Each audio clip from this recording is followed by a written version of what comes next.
কাহা কোরআনের একটা আয়াতের আমল তুমি জানো না, এটা আমি জানি, আমি এটা তোমার শিখাবো। আবু হুরায়রা বলে তুমি আমার আমল শিখাইবা? কাহা শিখাও। এমনে না করে খাইছে, তুই চোর হয়ে আমল শিখাবে এমন না। কয় মিয়া এত চোর করেন না, না কথার কথা কইতেছে আর কি, এত চোর করেন গে, চোর হইলেও ইমান ঠিক আছে। চোর হয়েছে দেখে কি নামাজ কালাম করতে পারে? দেখেন না জুতা চোর করতে যায় মসজিদের ভিতরে, ইমান ঠিক আছে তো, এই কারণে নামাজ পড়তে গেছে। ওকে মুসল্লিদের জুতা চুরি করলে বরকত আছে, এই কারণে চুরি করি। এনে চিন্তা করছে আবু হুরায়রা খেজুর চুরি করলে বরকত না। আবু হুরায়রা বলে নাই, কি শিখাবি বল? চোরে জানে যে আবু হুরায়রা দুর্বল জায়গাটা কোথায়, কারণ আবু হুরায়রা ইলমের প্রতি এত দুর্বল ছিল যার কারণে খেয়ে না খেয়ে ইলমের পিছনে ছুটতেন উনি। আর এটা চোর ভালো করে জানে, এখানে টোপটা ওখানে দিছে যে আবু হুরায়রা তোমাকে আমি এমন একটা আমল শিখাবো, তুমি শিখবা? আবু হুরায়রা বলে বলো। এমনে না। বলে কেমনে? শিখাবো, শর্ত হইলো আমার ছেড়ে দিতে হবে। এমন জায়গায় আটকাইছে। আবু হুরায়রা কয় ঠিক আছে, কি আমলটা দিবা বলো। চোর এবার সুন্দর করে পড়া শুরু করলো, আল্লাহু লা ইলাহা ইল্লা হুয়াল হাইয়ুল কাইয়্যুম লা তাখুযুহু সিনাতুন ওয়ালা নাওম লাহু মা ফিস সামাওয়াতি ওয়া মা ফিল আরদ মান যাল্লাযী ইয়াশফা'ু ইনদাহু ইল্লা বিইذনি ইয়া'লামু মা বাইনা আইদিহিম ওয়া মা খালফাহুম ওয়া লা ইউহীতুনা বিশাইইন মিন ইলমিহি ইল্লা বিমা শাআ وسع كرسيه السماوات والأرض ولا يؤوده حفظهما وهو العلي العظيم। এই পুরাটুক আয়াত চোর পড়লো, তারপরে বলল আবু হুরায়রা এই আয়াতটা যদি তুমি শোয়ার সময় বড় রাতের বেলা সকাল পর্যন্ত আল্লাহ তোমাকে নিজে কুদরতের ফেরেশতা পাঠায় জিম্মাদারির হেফাজতের জিম্মাদারি নিয়ে নিবে। আবার যদি সকালবেলা তেলাওয়াত করো রাত পর্যন্ত আল্লাহ জিম্মাদারি নিয়ে নিবেন, সকল প্রকার শয়তানের খারাপি থেকে তোমারে বাঁচাইবেন। আবু হুরায়রা কইয়া মারহাবা, এমন দামি আমল তো আমি জানতাম না। আমলটা যেহেতু শিখলাম তোর মতো চোরের কাছ থেকে, তুই যদিও চোর কিন্তু শিখছি তো আমল, শর্ত ছিল তোর ছেড়ে দিব, যা ছেড়ে দিছি। রাসূলের কাছে বুঝা একটা বলে দিলাম না, সমস্যা নেই, ভাগ যা, পছন্দ হয়েছে আমল, ছেড়ে দিছি। ফজরের নামাজের সময় রাসূলের দরবারে গেলেন, নবী করিম সাল্লাল্লাহু আলাইহি ওয়াসাল্লাম বলেন কিরে খালি হাতে চোর না বলে নিয়ে আসো দ্বিতীয় রাত্রে। আবু হুরায়রা বলেন হুজুর কাহিনী তো ঘটে গেছে। কি কাহিনী? হুজুর গতকাল চোর আসছিল, গত 2 রাত যেই কথা বলার পর আমি তারা ছেড়ে দিছি, গত রাত ওই কথা আর বলে নাই, চালাক আছে। আমারে একটা কথা শিখাবে, শর্ত হলো তারা যেন আমি ছেড়ে দেই। রাসূল বলে কি কথা শিখাইছে? আবু হুরায়রা বলে ইয়া রাসূলুল্লাহ, চোরে বলেছে কেউ যদি আয়াতুল কুরসি রাত্রেবেলা সকালবেলা পরে জিম্মাদার হয়ে যায় আল্লাহ। নবী আমার ডাক দিয়া বলে ইন্নাহু ক্বাদ সাদাকাত, নিশ্চয়ই চোরটা সত্য বলেছে। ফাহুয়া কাযুব, চোর যদিও সত্য কথা বলল, তোমাকে যে আমলটা দিল সত্য আমল, কিন্তু আল্লাহর কসম করে বলে মনে রাখবা আবু হুরায়রা ফাহুয়া কাযুব, চোরটা আসলেই মিথ্যাবাদী। নবী এবার ডাক দেয়া কয় হে আবু হুরায়রা তুমি কি জানো এই চোরটাকে? আবু হুরায়রা বলেন ইয়া রাসূলুল্লাহ জানি না। আল্লাহর নবী বলেন যাকা শাইতান, ওটাই ছিল ইবলিস শয়তান। কে ছিল? তার মানে এতক্ষণ কি চোরের গল্প বলছি না শয়তানের গল্প বলছি? শয়তান, শিক্ষিত শয়তান আর কি। হ্যাঁ কোরআন আর ভাই আসলে শিক্ষিত শয়তানরা আপনারা এমনি এমনি মনে করেন না, অনেক শিক্ষিত, বেশি শিক্ষিত হয়েছে তো এই কারণে শয়তান হয়েছে। এজন্য জানার নাম কামিয়াব না, মানার নাম কামিয়াব। আমাদের বুজুর্গরা বলতেন আগে মানোগি তো বানুগি, কেউ মানবে তো আল্লাহ তাকে বানায় দিবে। খালি অনেক জানেন জানেন জানেন, একদম বুখারীর এত নম্বর হাদিস সহিহ হাদিস ছাড়া চলেন না, ওদিক দিয়ে আবার সুন্নাত মানেন না, এই আমলের কোনো চারানার দাম নাই। এজন্য যতটুকু শিখবেন ততটুকু মানবেন, আল্লাহ মানার তৌফিক দান করুন। মানলেওয়ালা দামি, বহুত দামি, মানলেওয়ালা দামি হয়ে যায়। রাসূল সাল্লাল্লাহু আলাইহি ওয়াসাল্লাম বলেছেন হ্যাঁ এ সত্য বলেছে, এ সত্য বলেছে, যদিও সে শয়তান। সে কেন তোমাকে শিখাইলো জানো? কেন? যেহেতু ধরা খেয়ে গেছে আমার কাছে আসতে হবে তাকে, এই কারণে তার নিজের দুর্বলতা তোমার কাছে স্বীকার করে সে নিজে পাচ্ছে। সে যদিও তোমাকে ভালোটাই বলছে কিন্তু তার উদ্দেশ্য ভালো ছিল উদ্দেশ্য ছিল বাঁচার জন্য তার দুর্বল জায়গাটা তোমার শিখাই দিয়ে গেছে। এই জন্য কেউ যদি এতক্ষণ যা বললাম এগুলো হলো এই জিনিসটা বোঝানোর জন্য। রাসূল এক জায়গায় বলেছেন কেউ যদি লা ইলাহা ইল্লাল্লাহ পড়ে সোজা জান্নাতে চলে যাবে। আবার অপর দিকে বলেছেন এই লা ইলাহা ইল্লাল্লাহুল হাইয়ুল কাইয়ুম, এই আয়াতুল কুরসিটা যদি পড়ে জান্নাতে তো যাবে, দেরিতে যাবে না, সরাসরি ঢুকে যাবে। সুবহানাল্লাহ। জান্নাতে আমরাও যেতে চাই, তবে সরাসরি যেতে চাই, সরাসরি যেতে চাই। আল্লাহ যেন আমাদেরকে আমলের মাধ্যমে সরাসরি জান্নাত দান করেন। সকলে দুরূদ শরীফ পড়ি। আল্লাহুম্মা সাল্লি আলা মুহাম্মাদ ওয়া আলা আলি মুহাম্মাদ কামা সাল্লাইতা আলা ইব্রাহিম ওয়া আলা আলি ইব্রাহিম ইন্নাকা হামিদুম মাজিদ। اللهم بارك على محمد وعلى آل محمد كما باركت على إبراهيم وعلى آل إبراهيم إنك حميد مجيد। الحمد لله। সিলিমপুর দারুল উলুম কওমি মাদ্রাসা ও ইতিমখানার উদ্যোগে পঞ্চম বার্ষিক ইসলামী মহাসম্মেলনের আজকের সম্মানিত দিনপুর ইসলাম প্রিয় ভাইরা, আল্লাহ পাক রব্বুল আলামিনের দরবারে লাখো কোটি শুকর ও সুজুদ যে রব্বে কারীম আজকের এই দিনী মজমায় আমাদের সকলকে একত্রিত হয়ে বসার তৌফিক দান করেছেন। সকলে বলি আলহামদুলিল্লাহ। যতগুলো মানুষ আছেন স্বতঃস্ফূর্ত আওয়াজ দিলে এর চাইতেও 2-3 ডাবল আওয়াজ বেশি হওয়ার সম্ভাবনা আছে। আপনাদের ভিতরে হয়তো ওই জাগরণটা নেই, তবে আমি বিশ্বাস করি আপনারা যদি চেষ্টা করেন এর চাইতেও 2 গুণ আওয়াজ অন্তত বেশি হওয়া দরকার, এবং হবেও। আরো একবার বলেন আলহামদুলিল্লাহ। আর একটু জোরে বলা যায়? পিছনওয়ালারা বলতেছে না, শুধু সামনেওয়ালারা বলতেছে। ডানে বায়ে সামনে পিছনে সবাই বলেন আলহামদুলিল্লাহ। এবার একটু আওয়াজ বেশি হয়েছে। এরকম আওয়াজ যদি থাকে ইনশাল্লাহ আমি আপনাদের সামনে আলোচনাও করব, ফাঁকে 2-1টা সঙ্গীত শোনানোর চেষ্টা করব। না তাহলে দরকার নেই, বাস খালাস। আপনাদের আওয়াজ যদি এরকম, আমি চুপচাপ কথা বলে চলে যাই। আজকে এই প্রোগ্রামে এতক্ষণ পর্যন্ত মুফতি আরিফ জব্বার কাসেমি সাহেব আপনাদের সামনে মূল্যবান কথা বলেছেন। কথাগুলো আপনারা শুনেছেন ঠিকই, অনেক আন্তরিকতার সাথে শুনেছেন, কিন্তু প্রত্যেকটা জায়গার একটা সৌন্দর্য আছে। যেমন খেলোয়াড় খেলা করে, সামনে থেকে যারা দর্শক থাকে, একটু ভালো খেলা করলে সামনের দর্শকরা হয়তো ক্রিকেট খেলুক বা ফুটবল খেলুক, যদি ক্রিকেট খেলে 6 মারলে কি বলে? ছক্কা।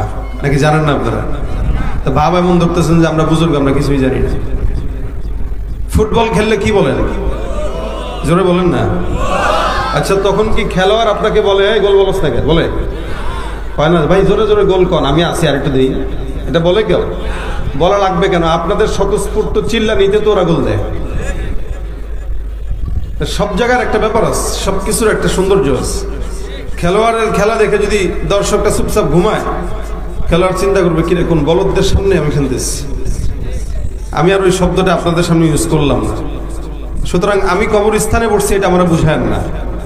আমি যতক্ষণ থাকবো এই জায়গাটাকে ছোটখাটো জিহাদের ময়দান বানা রাখতে হবে। এটা বোঝানো লাগলো কেন আপনাদেরকে? আপনারা আলোচনা শুনেন, করেন, বুঝেন না যে বক্তাদের সাথে কথা বলতে হয়? তাহলে এটা মুজাকারা, আমিও কথা বলবো, আপনারাও কথা বলবেন। সুবহানাল্লাহর আওয়াজ দিবেন যখন একদম আসমান জমিন কাঁপিয়ে দিবেন, আবার তাকবীরের ধ্বনি যখন দিবেন তখনও আসমান জমিন কাঁপিয়ে দিবেন। আওয়াজ আপনাদের থাকবে ভালো, তো আমার আওয়াজ হবে ভালো। আপনারা যদি মহিলা মানুষের মতো মুখ বন্ধ করে বসে থাকেন তাহলে আমি এত ঠেকা পড়ে নাই আপনাদেরকে খোঁচায় খোঁচায় শোনাবো। সুতরাং আমি যতক্ষণ আছি আওয়াজ হবে, হবে। কতটুকু হবে? লিল্লাহে তাকবীর, আরো জোরে লিল্লাহে তাকবীর। আসবে বিজয়ের রক্ত আর জীবনের বিনিময়। আস্তে কইলেন, আস্তে কইলেন কেন? জোরে বলেন, এই কথাটা একটু জোরে বলেন। গোড়ার ডিমও বুঝে না, বড় শুনতে আসছে। বিজয় কি ভয়ের কারণে হয়? কিসের কারণে হয়? রক্ত আর সাহসের কারণে। কথা বলেন ঠিক কিনা? আসবে বিজয় রক্ত আর জীবনের বিনিময়, বিপ্লব মানে জীবন দেয়া বসে থাকা নয়, সে কোনো দিন আসবে না রে করো যদি ভয়। লড়াইয়ের ওই ময়দানেতে যেতে তোমাকে হবে, প্রয়োজনে সব রক্তটুকু জমিনেই ঢেলে দেবে। লড়াইয়ের ওই ময়দানেতে যেতে তোমাকে হবে, প্রয়োজনে সব রক্তটুকু জমিনেই ঢেলে দেবে। তবুও তোমায় লড়তেই হবে, মানিবে না পরাজয়। তবুও তোমায় লড়তেই হবে, মানিবে না পরাজয়। বিপ্লব মানে জীবন দেয়া বসে থাকা নয়, সে কোনো দিন আসবে না রে করো যদি ভয়। বিপ্লব মানে জীবন দেয়া বসে থাকা নয়, সে কোনো দিন আসবে না রে করো যদি ভয়।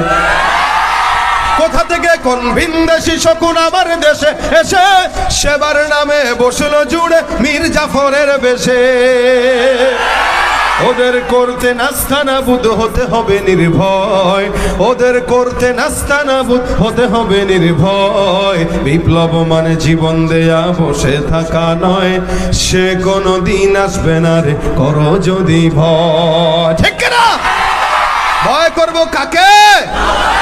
লিল্লাহে তাকবীর। আল্লাহ আজকের মজমাকে কবুল করুক, জোরে বলেন আমিন। শেষ পর্যন্ত মুজাহিদরা থাকবেন তো তৈয়ার? সামনে পিছনে দাঁড়াবে তৈয়ার থাকবেন তো? কারা কারা বুড়া আছেন হাত তুলেন। বুড়া বলছি, বুড়া। জওয়ান আছেন কারা কারা হাত তুলেন। মাশাআল্লাহ কাকা আপনিও জওয়ান, আপনিও জওয়ান আলহামদুলিল্লাহ, বর্ষিয়ান জওয়ান। দেখেন দুনিয়ার নিজাম হচ্ছে মানুষ নিজেকে মুরব্বী মনে করতে চায় না। অর্থাৎ কয়েকটা জিনিস যেটা আল্লাহ পাক জান্নাতে একটা ইমানদারদেরকে দেয়, দুনিয়াতে দেয় না। এর ভিতরে চিরজীবন, এটা মানুষ দুনিয়ায় পায় না জান্নাতে পায়? একটু জোরে বলেন না। খুব জ্বালাবো যদি আওয়াজ না দেন। আমি আরিফ জব্বার কাসেমি না, চোখ বন্ধ করে সুবহানাল্লাহ বলছেন কি বলেন নাই, বাস ওয়াজ করে সুন্দর করে চলে গেছে, ডিস্টার্ব করে নাই। তা আমি প্রচুর ডিস্টার্ব করবো, আমার ডিস্টার্ব নিতে পারবেন?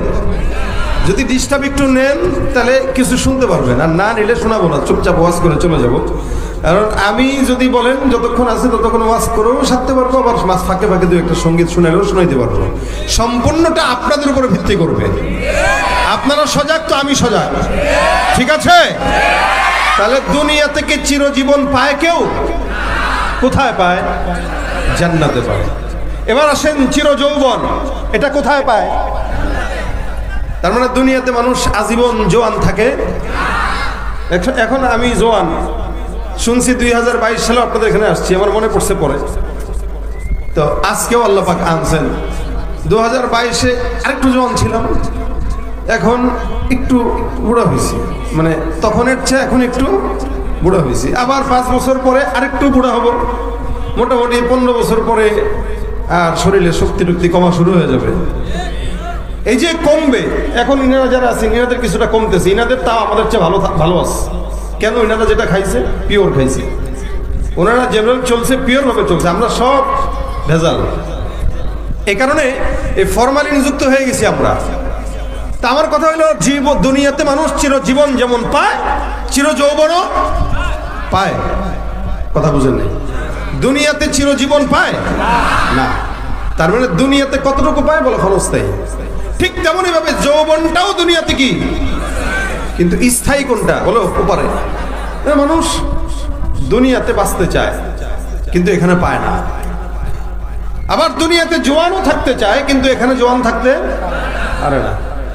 এরপরেও জোয়ান থাকে না যদিও, কিন্তু ভাবটা লয় জোয়ানের। এখানে আমাদের দেশের মা বোনদেরকে দেখতেন, এখানের মা বোনরা ভালো, কারণ ওয়াজ শুনতে আসতে অবশ্যই তারা ভালো। কিন্তু আকসার দেখবেন যেগুলো মার্কেটে ঘুরে বেড়ায় অভ্যস্ত, এরা বুড়ো হয়ে গেল 60 বছর, কিন্তু ভাবসাব এমন নয় যেন আরেকটা বিয়ে করবে ভাব। ওরা আন্টি ডাকলে সে খুব নারাজ, খুব নারাজ। কয়দিন আগে আমাদের একটা গজলের ভিডিওতে তো একটা মুরব্বীকে ডাকা হয়েছে যে এই ভিডিওতে একটা বিষয়ে সে একটু ভিডিও করবে, সে কাজ করবে। যাই তো এখানে তাকে আনা হয়েছে। তো ভিডিও প্রজেক্টে তাকে আমাদের ক্যামেরাম্যান বলতেছে, আঙ্কেল আপনি সেজদা দেন, সেজদার থেকে উঠে একটু মোনাজাত ধরবেন। সে বলতেছে, আপনি কাকে আঙ্কেল বললেন? বলে আপনাকে, একদম মুরব্বী মানুষ, দাড়ি পাকা। বলতেছে আপনি কাকে আঙ্কেল বললেন? আপনাকে। নো, আমি মাইন্ড করলাম, বুঝতে পারছেন, সে মুরব্বী, ওনার মতো বয়স। তা এই লোকরে আমি আঙ্কেল বলবো, এটাই স্বাভাবিক। এখানে যারা বয়স্ক আছেন ওনারা আমাদের বাবার বয়সে যারা, এদেরকে আমরা আঙ্কেলই বলবো, স্বাভাবিক। এখানে এই লোক কোনোভাবেই মানতে পারতেছে না সে আঙ্কেল। তারে আমরা বলতেছি আঙ্কেল, সে না না না আমার আঙ্কেল বলে আমি মাইন্ড করতেছি, কিন্তু আপনারা আমাকে অপমানিত করতেছেন। কি বলবে আপনি? ভাইয়া বলবেন। এনে লোকরা কোনোভাবেই ভাইয়া বেরোচ্ছে না মুখ দিয়ে। এনে লোক যদি বলে আমার ভাই ডাকেন, তাহলে বলবো যে দাদা ভাই, এটা ঠিক আছে, দাদা ভাই ঠিক আছে, কিন্তু ভাই কেমনে বলে এই লোকরে? তাও ভাই না, ভাইয়া। কি ভাইয়া? বয়স হয়েছে তার প্রায় 60-এর কাছাকাছি, আমার ভাইয়া ডাকবে। দেখছেন, সে বুড়া হইতে চায় না। যার কারণে তো আমাদের দেশে 60 বছরের বুড়া অনেক সময় 20 বছরের মেয়েদেরকে বিয়ে করে। এই বেটা তুমি না বুড়া হইছো? কিসের বুড়া? অন্তর এখনো 18 বছরের মতো জোয়ান আছে। অথচ এটা দুনিয়াতে পাবে না, এটা আখিরাতের জিনিস, জান্নাতে পাবে। আবার জান্নাতে এই সমস্ত মুরব্বীরা কেউ যাবে না। এই যে এখানে যারা বলছে না বুড়া হাত তুলছে, এরা এই যে জান্নাতে যাবেন না কাকা, এটা মনে রাখেন। আপনি কি টেনশনে পড়ছেন? না, আমি যে বলছি এটা হুজুর বলুক, এটা কি মিথ্যা না সত্যি বলছি? জান্নাতেই বুড়ারা যাবে না, বুড়ারা যাবে না। রাসূলের কাছে এক মুরব্বী এসে বলছেন, হুজুর জান্নাতে যেতে চাই, আপনার সাথে থাকতে চাই। রাসূল বলেন, না, তোমার মতো মুরব্বী কেউ জান্নাতে যাবে না। রাসূল মজা করতেন, কিন্তু সেটা বাস্তবতার নিরেখে, কোনো মিথ্যা বলে না।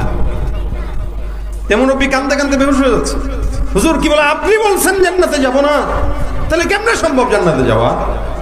রাসূল করিম সাল্লাল্লাহু আলাইহি ওয়াসাল্লাম বলতেছে, যখন দেখলেন ভাও সাও খারাপ, কাঁদতে কাঁদতে তো বেহুশ হয়ে যাচ্ছে, দাঁত লেগে যাচ্ছে অবস্থা, থামেন থামেন, কান্নাকাটি বন্ধ করেন। কি আপনি কেন জান্নাতে যাবেন? আপনার কাজ কি জান্নাতে যায় বলেন? দাঁত নাই, কিছু নাই, চুল পাকা, এদেরকে জান্নাতে দিলে না খাইতে পারবে? ওই যে কাকা পান চাবাইতেছে না কি জানি চাবাইতেছে, না দাঁত নাই, মনে হয় আড়ি দিয়া চাবাইতেছেন নাকি? তা কেমনে আপনি জান্নাতে গোশত খাবেন বলেন? তা আপনারা নিয়ে কে করবে আল্লাহ? তা জান্নাতে তাকেই নেবে যে খাইতে পারবে, ঘুরতে পারবে, মোটামুটি 70 হুর 72 হুর যা দেয় সব সামলাইতে পারবে। কথা কয় না? এখন জওয়ানরা খুব খুশি, মুরব্বীদের মন খারাপের কিছু নাই। নবী বলেন, তুমি যখন জান্নাতে ঢুকবা, আল্লাহ পাক তোমাকে 30 বছরের যুবক বানায় জান্নাতে ঢুকায় দেবে। এটাই বাস্তবতা, জওয়ান বানায় ঢুকায় দিবে জান্নাতে। তার মানে দুনিয়াতে বুড়া হয়েছি তো জান্নাতে জওয়ান থাকবো ইনশাআল্লাহ। দুনিয়াতে মানুষ জওয়ান হইতে চায়, যুবক থাকতে চায়, বাঁচতে চায়, কিন্তু এগুলো সব কোথায় আছে? জান্নাতে। আল্লাহ আমাদেরকে সেখানে দান করুন, যারা বলেন আমিন। তা আমরা এখানে সবাই মুসলমান, আলহামদুলিল্লাহ, আল্লাহর ফজল করম। যদি একটা কালেমার একটা কথার উপরে স্বীকারোক্তি দেই, আশা করা যায় আমরা ইনশাআল্লাহ জান্নাতে যাব ইনশাআল্লাহ। যে স্বীকারোক্তি আদম পয়গম্বর থেকে মুহাম্মদ পর্যন্ত সমস্ত নবী রাসূলরা দিয়ে গিয়েছেন, একই তাওহীদের বাণীর কথা সবক দিয়েছেন, মানুষকে শিখিয়েছেন কি লা ইলাহা ইল্লাল্লাহ। এই কালেমার স্বীকারোক্তি আদম যেমন দিয়েছেন, মুহাম্মদ রাসূলুল্লাহ সাল্লাল্লাহু আলাইহি ওয়াসাল্লাম পর্যন্ত দিয়েছেন। প্রত্যেকটা নবী রাসূলদের এই একটা বাণী ছিল, লা ইলাহা ইল্লাল্লাহ। এইজন্য রাসূল বলেছেন, ইয়া আইয়ুহান নাস কুলু লা ইলাহা ইল্লাল্লাহ তুফলিহুন। এ মানুষেরা, তোমরা এই কালেমা পড়ো, এই সাক্ষ্য দাও যে আল্লাহ ছাড়া কোনো মাবুদ নাই, তো বিনা হিসাবে তোমরা জান্নাতে যাবে। মান ক্বালা লা ইলাহা ইল্লাল্লাহ ঈমানান ওয়া ইহতিসাবান ফাদাখালাল জান্নাহ। ঈমান ইহতিসাবের সাথে কেউ একবার পড়বে লা ইলাহা ইল্লাল্লাহ, ও জান্নাতে যাবে। হ্যাঁ, এখন কথা হইল, এই কথাটা একটু মনে রাখেন, কি বলেছি? ঈমান ও ইহতিসাবের সাথে কেউ যদি একবার পড়ে লা ইলাহা ইল্লাল্লাহ, সে কোথায় যাবে? জান্নাতে। এখন জান্নাতে যে যাবেন, তার মানে আপনি কালেমা পড়ছেন, আপনি ঈমানদার, জান্নাতে যাবেন। এখন গুনাহ যদি থাকে, তাহলে তো জান্নাতে যাবেন ঠিকই, একদিন না একদিন তো মার খেয়ে যেতে হবে।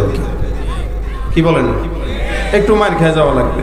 কারণ গুনাহগারকে দিয়ে আল্লাহ জান্নাত ভরবে না, ওটা জাহান্নামী। কিন্তু ঈমানদারদেরকে আল্লাহ যখন সাময়িক সময়ের জন্য জাহান্নামে নিবে, তো ওইটাকে পবিত্র বানায়া জান্নাতে ঢুকাই দিবে। যেমন এই সাদা কাপড়ে একটু ময়লা লাগছে, বউ এটারে আসার টাসার দিয়া ধুইতেছে, আপনি সামনে যায় বললেন, কিরে গোলামের জি, টাকা কি তোর বাপে দেয়? এত জোরে জোরে আসার টাসার দিলা, এটা যদি ছিঁড়ে, এখন আপনার বউ আর কি করলো, থাক আসার টাসারও দেবো না, বউ ধমক খাওয়ারও দরকার নেই, সাবানটা লাগায় এরকম এরকম করতেছে, আস্তে আস্তে ডলা। ওই কিরে পরের দিন ইস্ত্রি করে কাপড় পরবেন, এখন দেখেন এখানে দাগ, এখানে দাগ, এখানে দাগ, সব জায়গায় দাগ। কি বাবা কি ধুইলা গতকাল? আসার দিতে গেলাম নিষেধ করলা, আদর করে ধুইলাম, এখন বকা দাও কেন? কথা ধুইবা পরিষ্কার হবে না? কারে ডলা না দিলে কেমন পরিষ্কার হয়? এই জন্য মহিলারা দেখবেন যদি কলপাড়ায় কাপড় ধোয়, মন করে বাইরে একটা আসার দেয়, নিচে রাখে, আবার উঠায়, আবার আসার দেয়। কেন? যাতে পরিষ্কার হয়। আচ্ছা, এই পরিষ্কারের জন্য আসার দেওয়াটা ভালো করছে না খারাপ করছে? অবশ্যই ভালো করছে। আসার না দিলে পরিষ্কার হইতো না। আল্লাহ পাক জাহান্নামে যদিও ইমানদারকে কিছুক্ষণের জন্য দিবে, ওটাকে আসার দিয়া ময়লা দূর করে জান্নাতের উপযোগী বানানোর জন্য দিবে, যাতে করে জান্নাতে যেতে পারে, না তো পারবে না।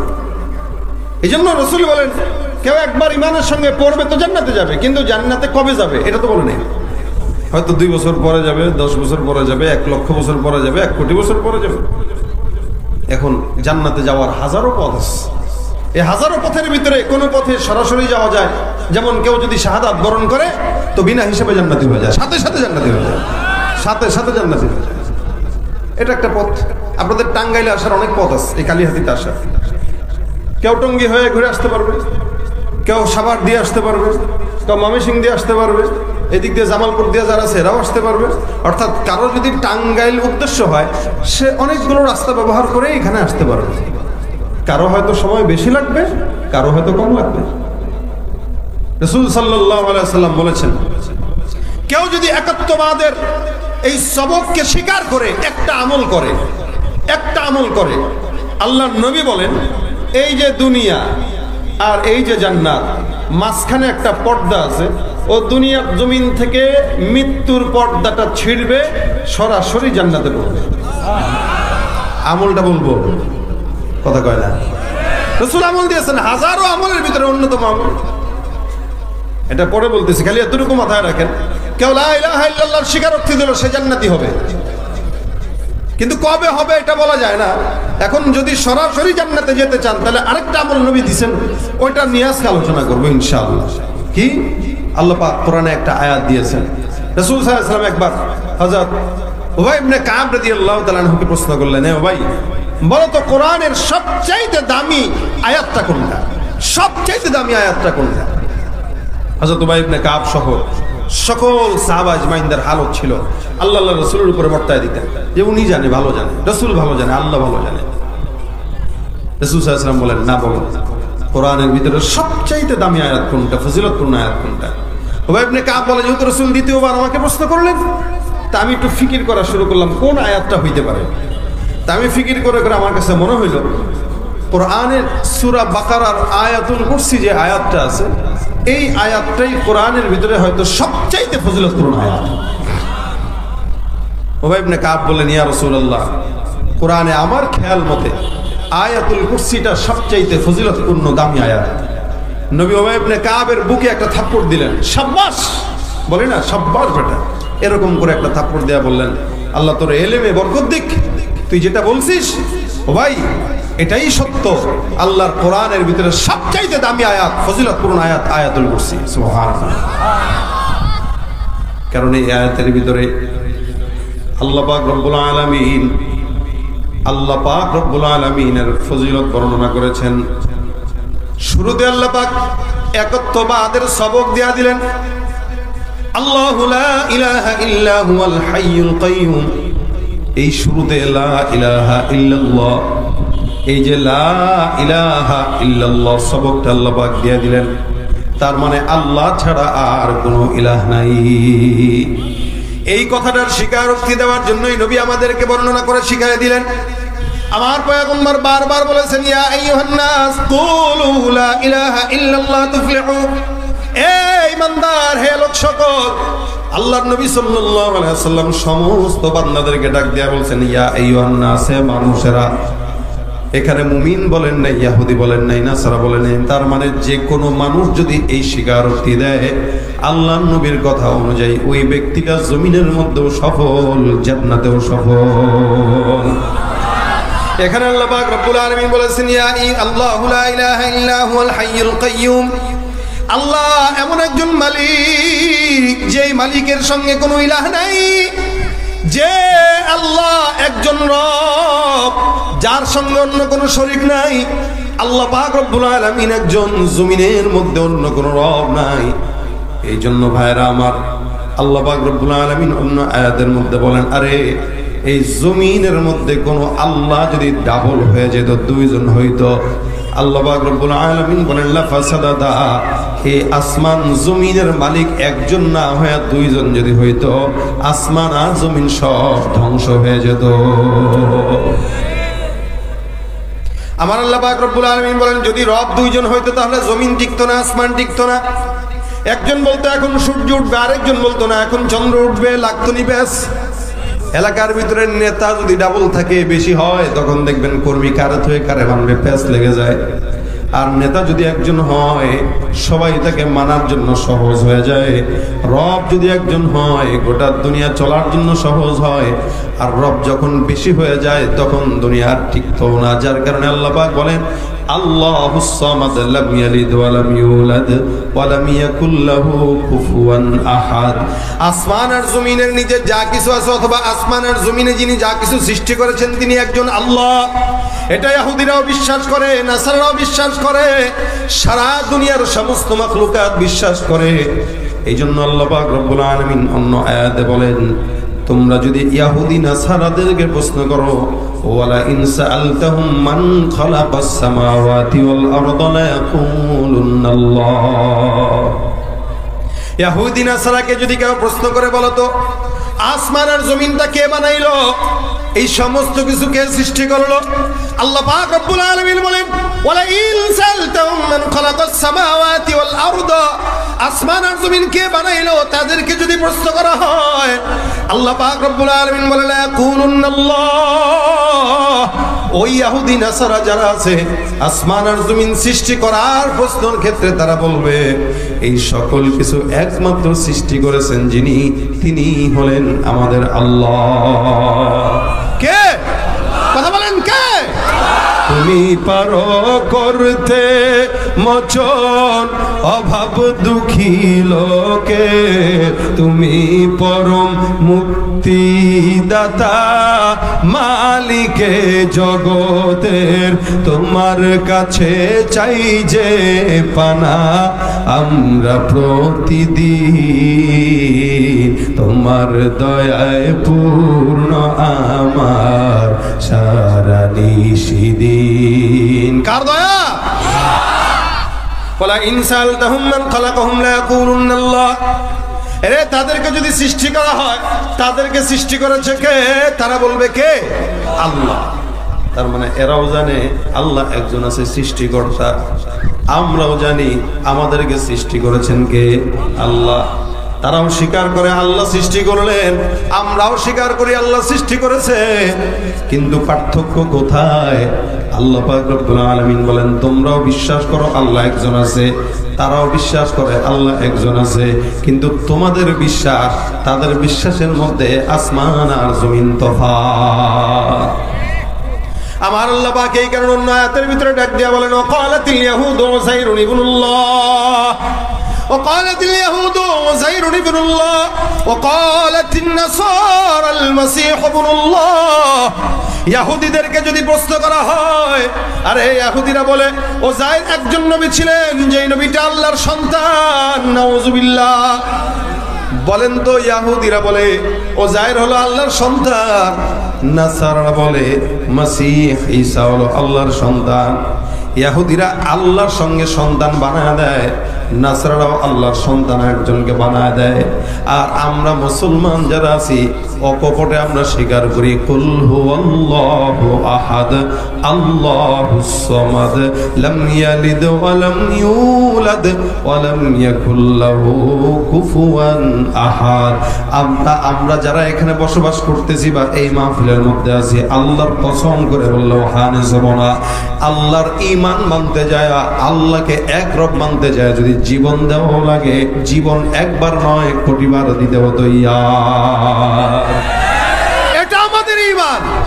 আল্লাহ একজন তো একজন, আল্লাহর সামনে মাথা নত করব, দুনিয়ার কোন মানুষের সামনে মাথা নত করব না। এটা হবে ঈমান।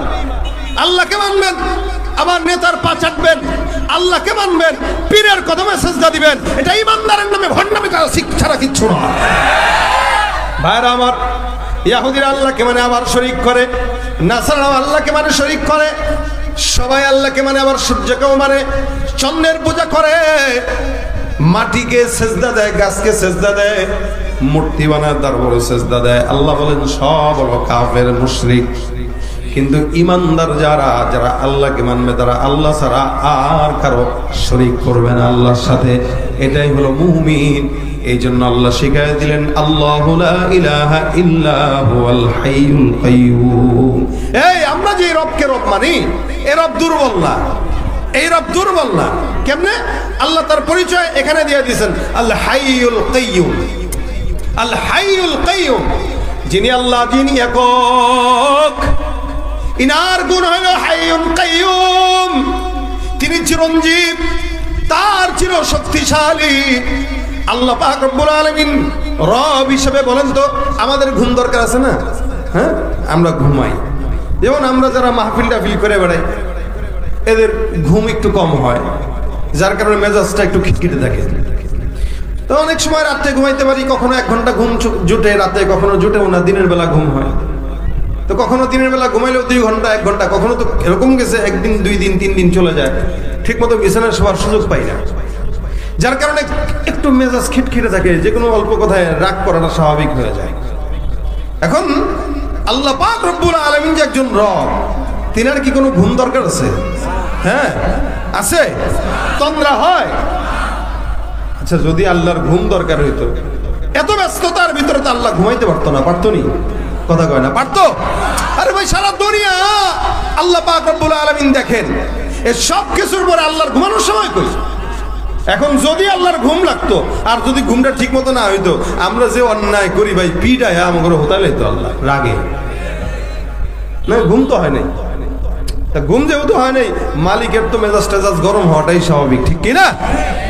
এই জন্য আল্লাহ কয়, বেটা রব এমন জন্যই মানলি যার কোনো ঘুম দরকার হয় না। ঘুম তো দূরের কথা, লা তাখুযুহু সিনা, বসে বসে উঙ্গায়ও না, সুবহানাল্লাহ ওয়া বিহামদিহি, তন্দ্রাও হয় না, তন্দ্রাও হয় না। আর আমরা কোনো একটা জায়গায় বইলে একটু শেষ, তন্দ্রাচ্ছন্ন হয়ে একটা বিশাল বড় এমপি মন্ত্রীও যদি এরকম তন্দ্রা হয়, দেখবেন ইজ্জত গেছে। তা সেখানে এত বড় কুদরতওয়ালা রব তন্দ্রাচ্ছন্ন হবে, এটা কি মানা যায়? এই জন্য আল্লাহ বলেন লা ইলাহা ইল্লা হুয়াল হাইয়ুল কাইয়্যুম লা তাখুযুহু সিনাতুন ওয়ালা নাওম। এমন একজন মালিক আল্লাহ, যে কোনদিন তন্দ্রাচ্ছন্ন দূরের কথা, ঘুম তো দূরের কথা, তন্দ্রাও যায় না, ঝিমানিও হয় না। তিনি শক্তিশালী, চিরঞ্জীব। এরকম না ১৫০০ বছর আগে ছিল, এখন নাই, বরং ১৫০০ বছর আগে যেই মহিমায় তিনি উদ্ভাসিত ছিলেন, আজও একই মহিমায় তিনি আছেন। সমস্যা কোথায়? ১৫০০ বছর আগে যেই বান্দারা যেমন ইমানদার ছিল, ১৫০০ বছর পরে আমাদের ইমান নাই বললেই চলে। যার কারণে ১৫০০ বছর আগে, ৫০০ বছর আগে, ১০০ বছর, ১০০০ বছর আগে ওই মালিক যাদেরকে যেইভাবে নিয়ামত দিয়েছেন, এখন আমাদেরকে দেন না, কেমনে দিবে? আমরা তো তার গোলামি কিভাবে করে এটাই জানি না, তার গোলামি কিভাবে করতে হয় এটাই জানি না। এই জন্য আল্লাহ পাক রব্বুল আলামিন বলেন, এমন একজন রবের গোলামি করো যেই রব কোনোদিন ঘুম তো দূরের কথা, তন্দ্রাও যায় না, ঝিমানিও হয় না। তিনি শক্তিশালী, এমন শক্তিশালী যিনি চিরঞ্জীব, তার কোনো শক্তির দুর্বলতা নাই। চিরঞ্জীব, সবকিছু জানে, সবকিছু বুঝে, সবকিছু করতে পারে। নবী করিম সাল্লাল্লাহু আলাইহি ওয়াসাল্লাম বলেন, হাইয়ুল কাইয়ুম নামটা অনেক দামি। কোন ইমানদার বান্দা যদি ইয়া হাইয়ু ইয়া কাইয়ুম বলে ডাক দেয়, আমার আল্লাহ হাইয়ুল কাইয়ুম নামের উসিলায় বান্দার সব মনের নেক মাকাসাদ পূরণ করে দেয়। এই নামটার কারণে ইসমে আজম, রাসূল বলেন এটা ইসমে আজম।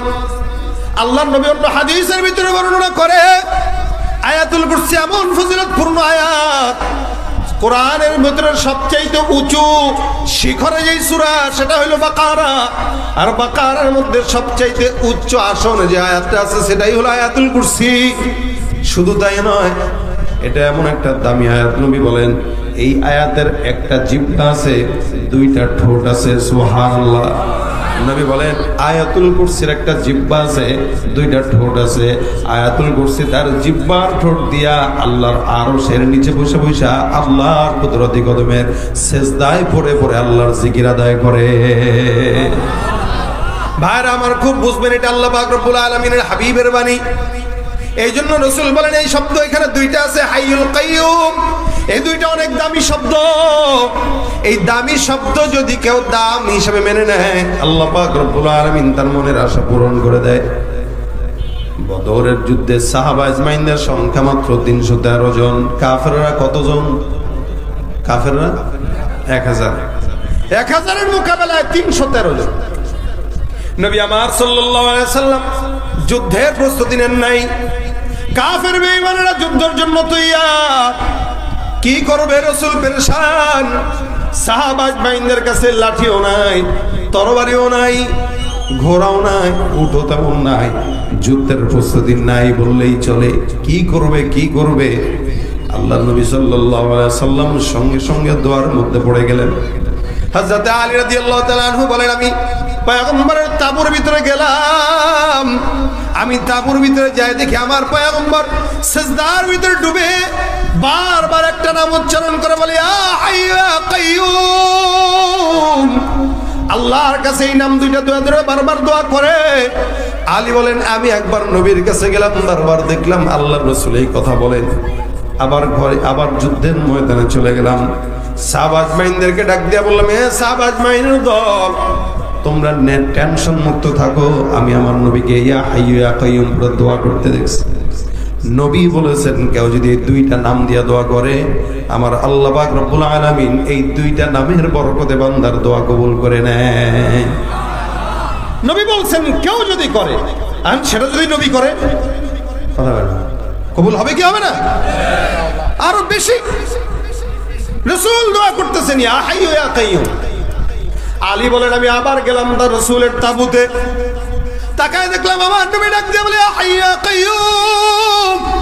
বারবার আল্লাহর এই নামটা নিয়ে দোয়া করে। আবার যুদ্ধের ময়দানে গেলাম, আবার আমি আসলাম, আবার তাকায় দেখলাম আমার পয়গম্বর একই দোয়া করে বারবার আল্লাহকে ডাক দেয়। নবী আবার যুদ্ধের ময়দানে সিজদায় পড়ে গেছে, সাহাবা একরাম ময়দানে লড়াই করে। আল্লাহ পাক রব্বুল আলামিনের সাহাবী, পয়গম্বরের সাহাবী আলী বলেন, আল্লাহর কসম আমরা এত দুর্বল ছিলাম, তবু আবার রোজার মাস, এই রমজানে রোজার হালতে এত ডিগ্রি সেলসিয়াস রৌদ্রের তাপে এখনো পর্যন্ত মক্কার জমিনে প্রায় 45 থেকে 50 ডিগ্রি সেলসিয়াস গরম থাকে। আজ থেকে 1500 বছর আগে কতটুকু গরম ছিল কল্পনাটা করেন তো। তখন তো আর গাছপালা এমন ছিল না, বিল্ডিংও ছিল না, পাহাড় আর পাহাড়। এই পাহাড় পাথরের থেকে সূর্যের তাপ এসে এমন অবস্থা করে যে শরীরের পশম যেন পুড়ে যায়। এমন গরমের ভিতরে সাহাবা আজমাইন লড়াই করে, তাও রোজার হালত, রোজা ভাঙে না, রোজার অবস্থায় যুদ্ধের ময়দানে লড়াই করার জন্য তৈয়ার। আল্লাহর নবী দোয়া করে, ইয়া হাইয়ু ইয়া কাইয়ুম, হে রব তুমি দয়া করে এই দুর্বল সাহাবা ইকরামদেরকে বিজয়ের মালা পরায় দাও। নবী এক জায়গায় দোয়া করে, সাহাবা এক জায়গায় যুদ্ধের জন্য তৈয়ার।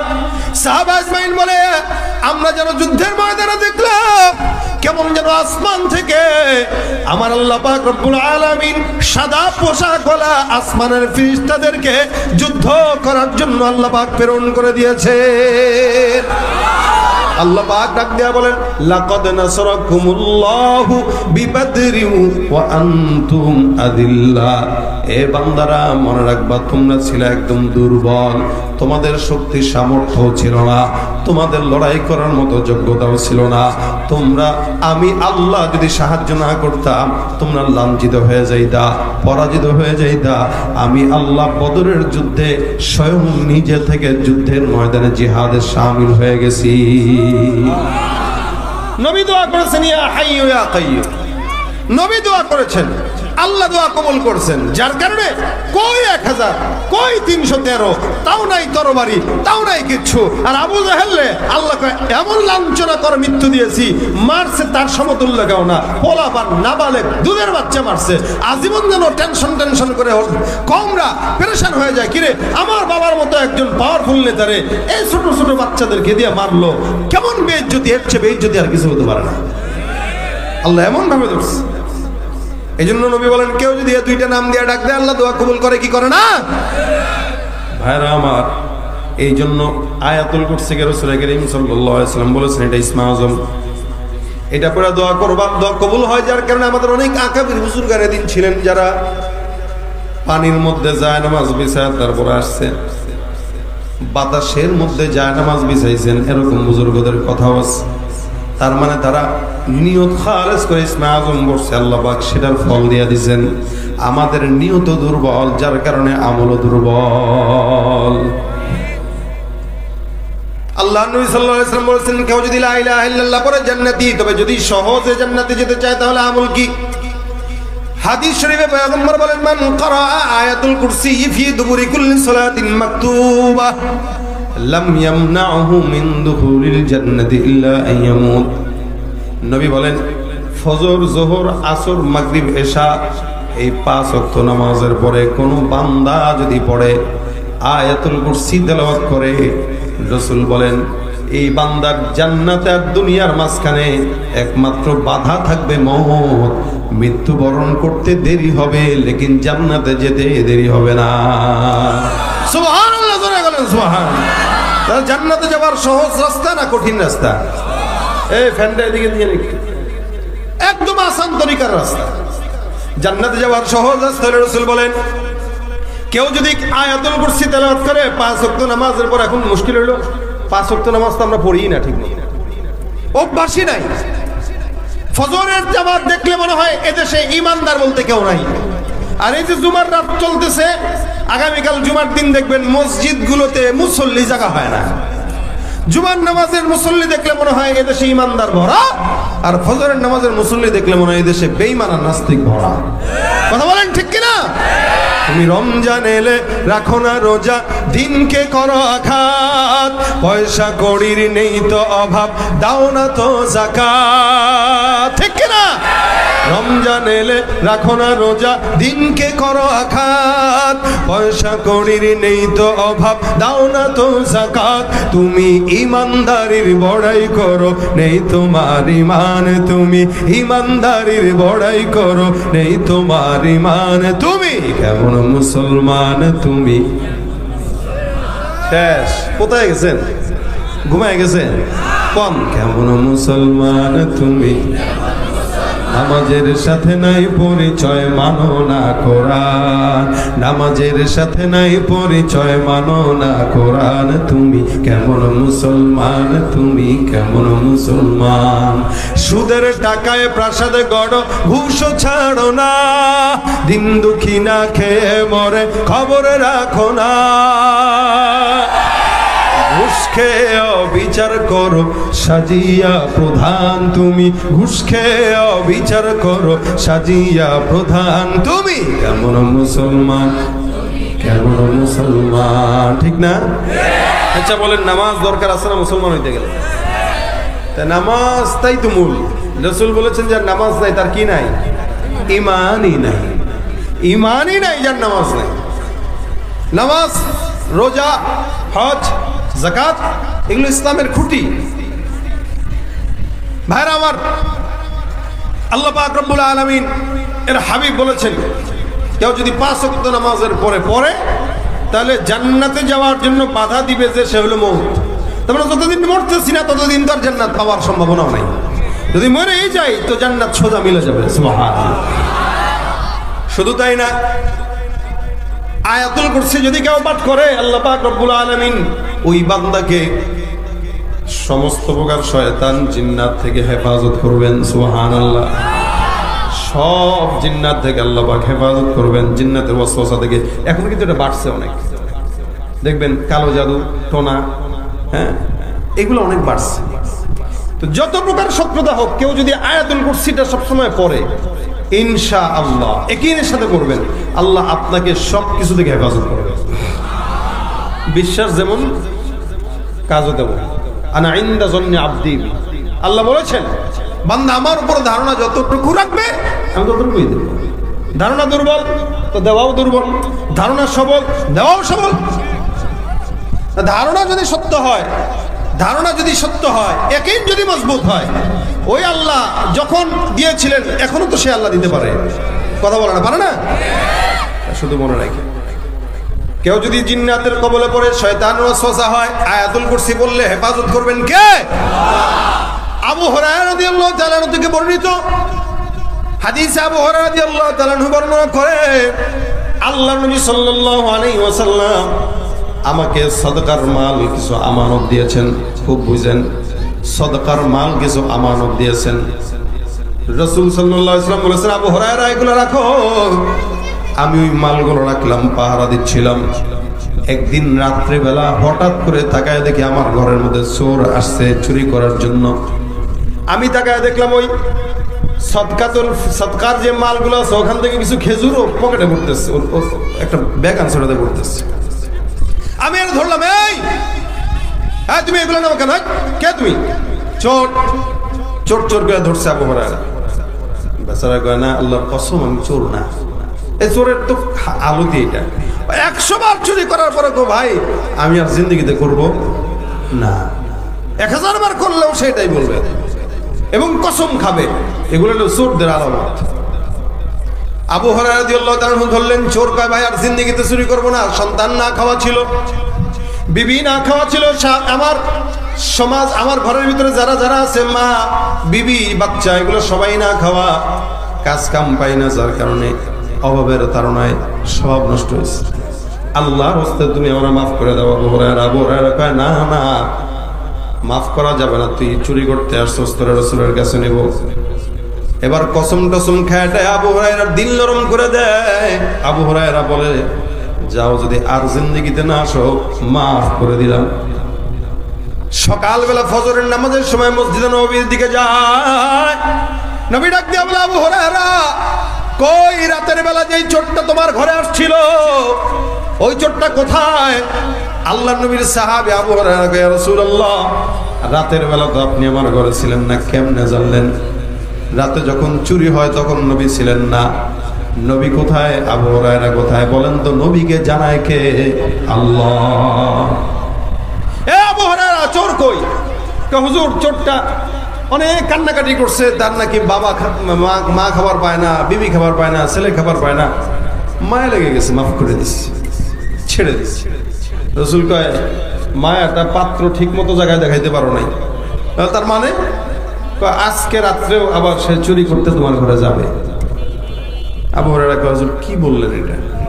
ওরে এত বিশ্বাস করে ছেড়ে দিলাম, ও বুঝি আজকে রাত্রেও আসবে? রাসূল বলে, হ্যাঁ আসবে।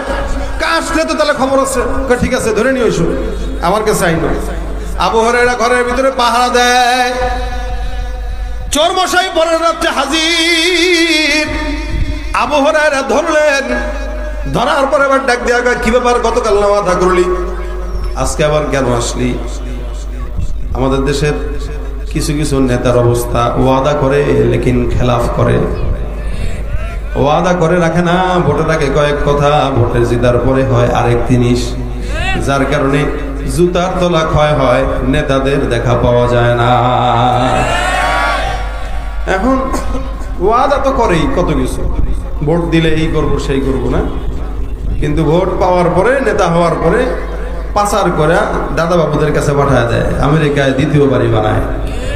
যাদের হাতে যায় ক্ষমতা দেশ যেন বাপের ভিটা, রাখতে চেয়ার শুরু করে বিদেশিদের পাচাটা।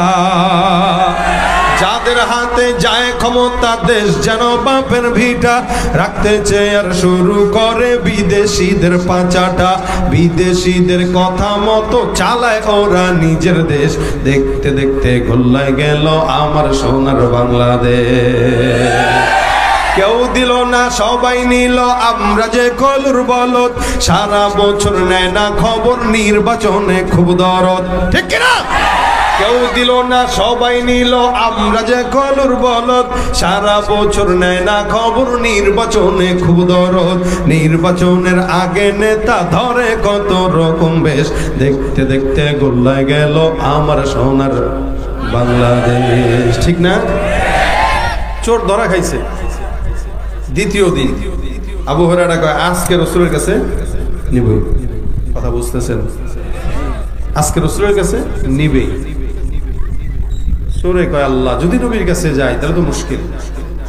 আবার গতকালের মতো শুরু করছে, আরে কান্না, চোখের পানি দিয়ে মোটামুটি দাড়ি ভিজা। চোর গাই তুই এত, আবু হুরায়রা কয় তুই এত কান্না করছিস কেন? চুরি করার আগে হুঁশ থাকে না? সত্যি আমার বাচ্চাটা খাবার পায় না, মাফ করে দাও, আর জিন্দেগিতে আসবো না। মায়ের কসম, বাপের কসম, যত কসম আছে সব দিয়া আবু হুরায়রার দিলের মধ্যে মায়া লাগাই দিস। হযরত আবু হুরায়রা বলেন, যাও, ছেড়ে দিলাম, খবরদার আর যেন তোমাকে এই ঘরের আশপাশে না দেখি। পরের দিন সকালবেলা ফজরের নামাজের সময় নবীর দরবারে যাওয়ার পর নবী ডাক দেয়া কয়, কই চোর কই?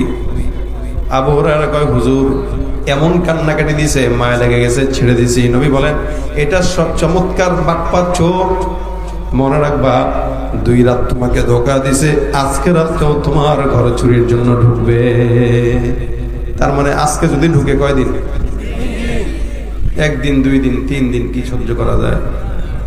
রাসূল বলতেছেন আসবে তো অবশ্যই, কোনো সন্দেহ না।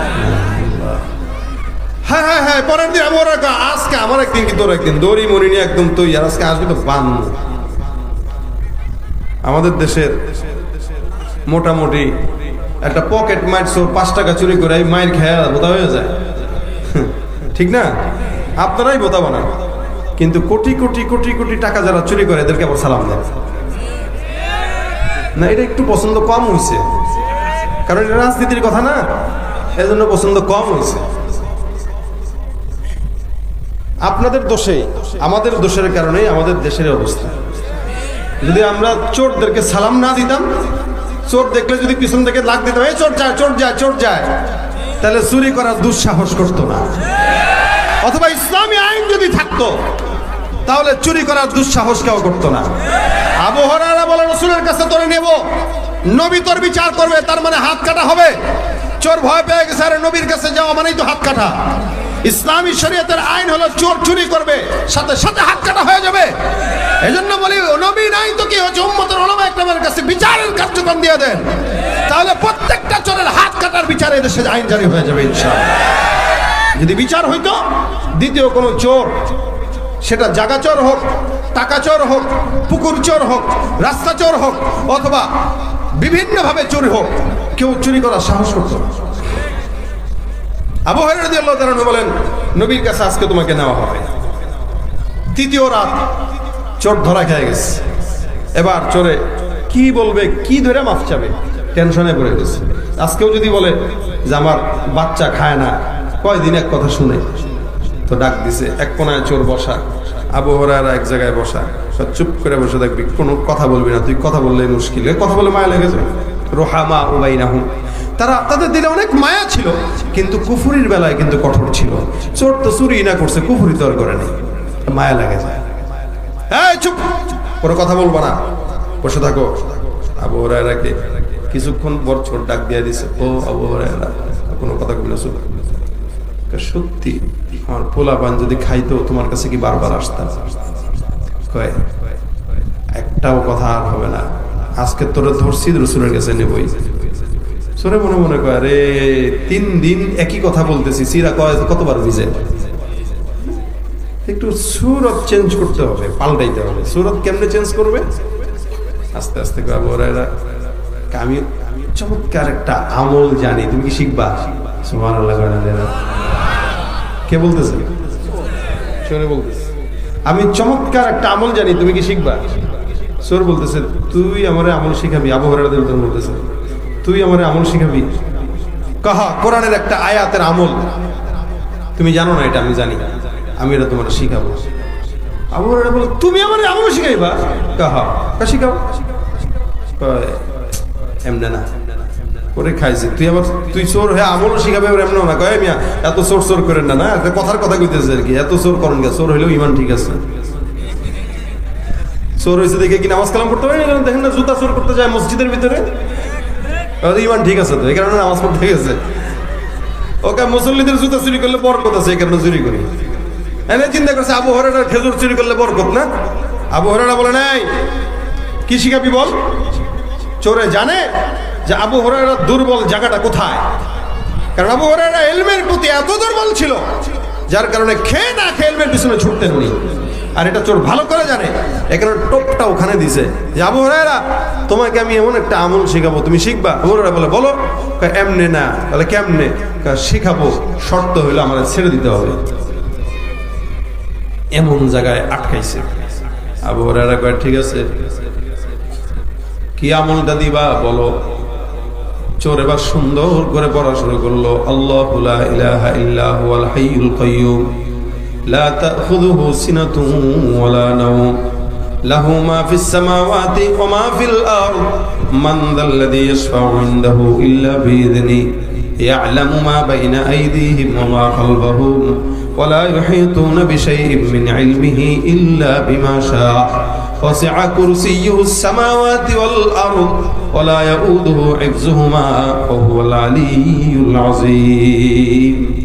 এই পুরাটুক আয়াত চোর পড়লো, তারপরে বলল আবু হুরায়রা এই আয়াতটা যদি তুমি শোয়ার সময় বড় রাতের বেলা সকাল পর্যন্ত আল্লাহ তোমাকে নিজে কুদরতের ফেরেশতা পাঠায় জিম্মাদারির হেফাজতের জিম্মাদারি নিয়ে নিবে।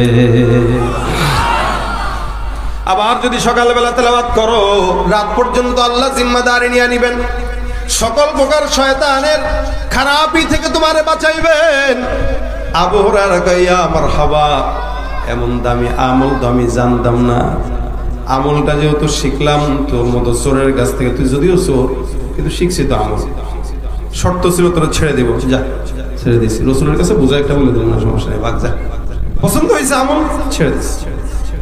ফজরের নামাজের সময় রাসূলের দরবারে গেলেন, নবী করিম সাল্লাল্লাহু আলাইহি ওয়াসাল্লাম বলেন কিরে খালি হাতে চোর না বলে নিয়ে আসো দ্বিতীয় রাত্রে। আবু হুরায়রা বলেন হুজুর কাহিনী তো ঘটে গেছে। কি কাহিনী?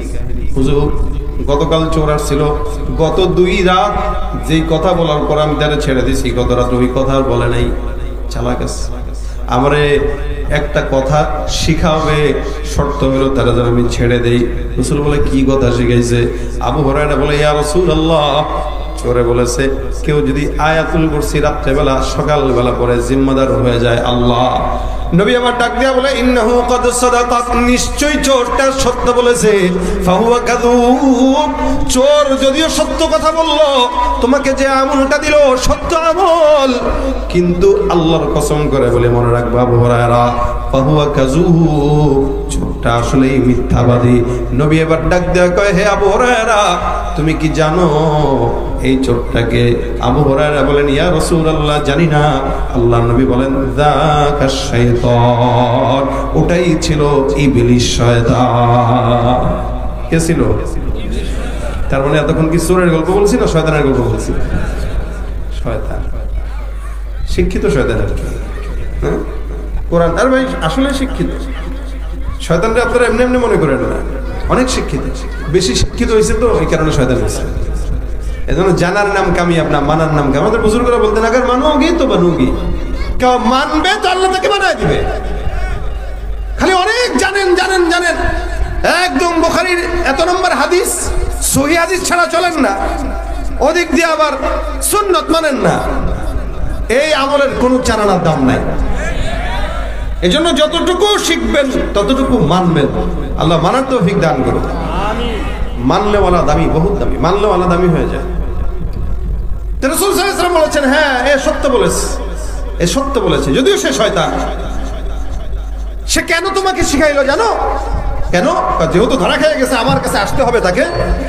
এই কারণে তার নিজের দুর্বলতা তোমার কাছে স্বীকার করে সে নিজে বাঁচছে। সে যদিও তোমাকে ভালোটাই বলছে, কিন্তু তার উদ্দেশ্য ভালো ছিল, উদ্দেশ্য ছিল বাঁচার জন্য তার দুর্বল জায়গাটা তোমার শিখাই দিয়ে গেছে। এই জন্য কেউ যদি এতক্ষণ যা বললাম এগুলো হলো এই জিনিসটা বোঝানোর জন্য। রাসূল এক জায়গায় বলেছেন কেউ যদি লা ইলাহা ইল্লাল্লাহ পড়ে সোজা জান্নাতে চলে যাবে। আবার অপর দিকে বলেছেন এই লা ইলাহা ইল্লাল্লাহু আল হাইয়ুল কাইয়ুম, এই আয়াতুল কুরসিটা যদি পড়ে জান্নাতে তো যাবে, দেরিতে যাবে না, সরাসরি ঢুকে যাবে। সুবহানাল্লাহ। জান্নাতে আমরাও যেতে চাই, তবে সরাসরি যেতে চাই, সরাসরি যেতে চাই। আল্লাহ যেন আমাদেরকে আমলের মাধ্যমে সরাসরি জান্নাত দান করে। ভাই বললে ওকে আগে আমল করার তৌফিক দান করে, তারপরে আপনাদেরকে দান করে।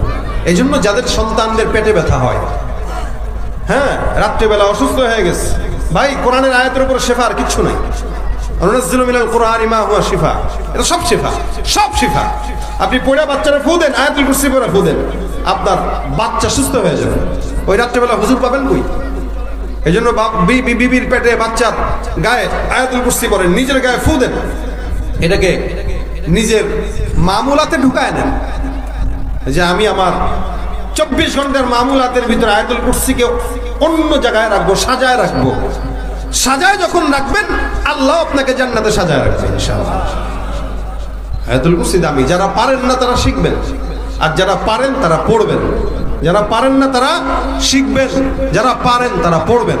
আল্লাহ পড়ার তৌফিক দান করুন, আমল করার তৌফিক দান করুন। এতটুকু কথার জন্যই এতক্ষণ আলোচনা। এই আজকের প্রোগ্রামে অনেক কিছু শুনেছেন আপনারা। আরিফ জব্বার সাহেব অনেক গুরুত্বপূর্ণ কথা বলেছেন, কিন্তু যদি জিজ্ঞাসা করি ভাই কি কি বলছেন, দাঁড়ান টুকরা টুকরা বলবেন, মনে রাখতে পারবেন না। কিন্তু আমি শেষমেশ এই ফিনিশিংটা দিচ্ছি, বাসায় যে বিবির সাথে মুজাকারা করে প্রত্যেক দিন আমলি মুহাসাবা করবেন। আপনাদের আমলি মুহাসাবা করবেন যে বিবি, এই যে আমি আর তুমি প্রতিদিন নিয়ত করবো 5 ওয়াক্ত নামাজের পর আয়াতুল কুরসিটা অন্তত পড়বো। যেদিন তুমি ভুলে যাবা আমি মনে করায় দেবো, আমি ভুলে গেলে তুমি মনে করায় দিবা। আমরা একজন থেকে হিসাব নেব যে পড়ছো কিনা। স্ত্রীর সাথে স্বামীর যে সম্পর্ক, এটা হওয়া চাই আমলি সম্পর্ক। সম্পর্কটা যখন আমলি হয়, ওই সম্পর্কের ভিতরে ফাটল হয় না, ওই সম্পর্কের ভিতরে পরকীয়া ঢুকতে পারে না, ওই সম্পর্কের ভিতরে গুনাহ জড়াইতে পারে না। আমলি সম্পর্ক গড়েন বিবির সাথে, প্রতিদিন বিবির সাথে আমলি মুহাসাবা করেন। 5 ওয়াক্ত নামাজ পড়ছো কিনা, জিকির আজকার করছো কিনা, এগুলো আপনাদের প্রয়োজন, আমাদের প্রয়োজন।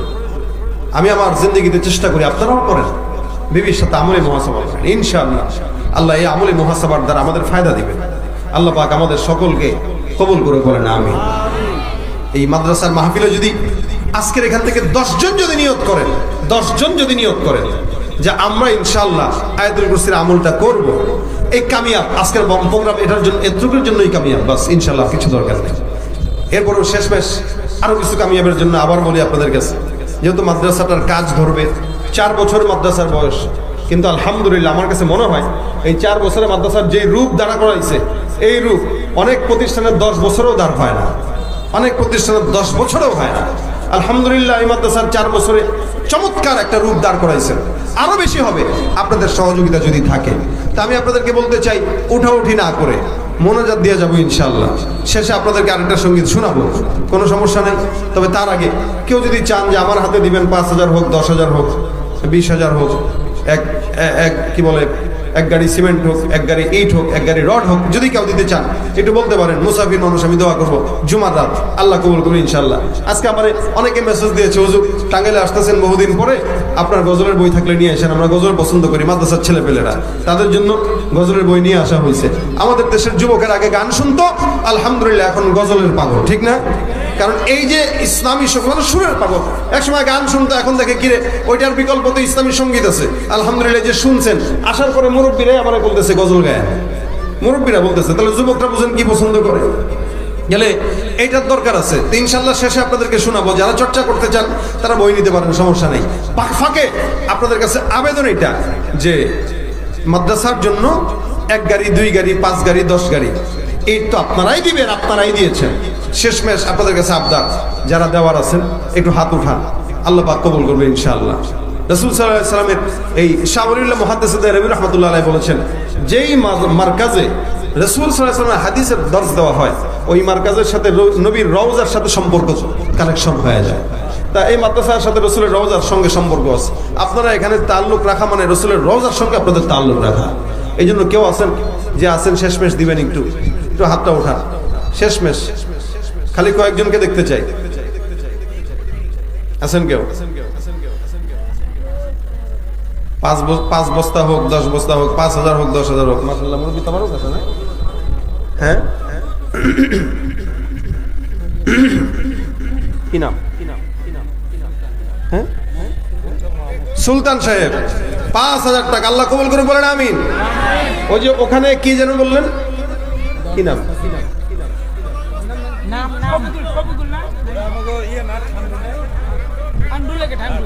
কি নাম? সিদ্দিক।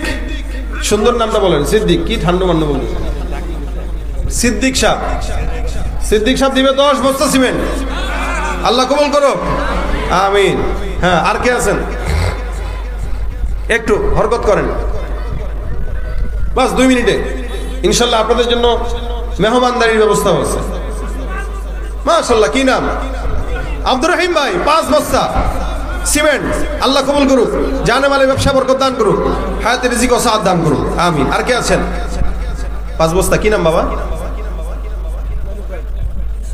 ইসমাইল হোসেন 5 বস্তা। ইসমাইল হোসেন 5 বস্তা, আল্লাহ কবুল করুক আমিন। আলহামদুলিল্লাহ, এই তো 20 বস্তা সিমেন্ট হয়ে গেছে। আর কে আছেন? নয়ন 5 বস্তা সিমেন্ট, আল্লাহ কবুল করুক, জোরে বলেন আমিন।